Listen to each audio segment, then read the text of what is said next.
автобусный паркке байланысты айтып жатсыз. Дұрыс, мықты тәжірибелі азаматтарды алуымыз керек, бірақ орада да өзінің шынын айтсақ реттері бар. Адам жоқ көлік жүргізетін қазір. Ол таңнап отыратын емес, жаңа тәжірибесі бар, болмаса жаңағы барлық категориясы бар. Адам жоқ айдайтын.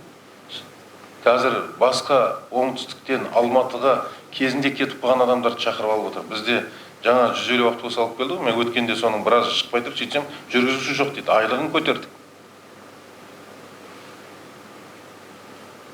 Өкінішке орай бізде солай қазір.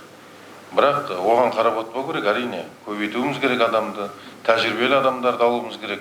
Ол тараптан қала әкімі, басқарма басшысы жұмыс жасау керек. Қайда әкім Жанбек? Күнделікті талап болу керек.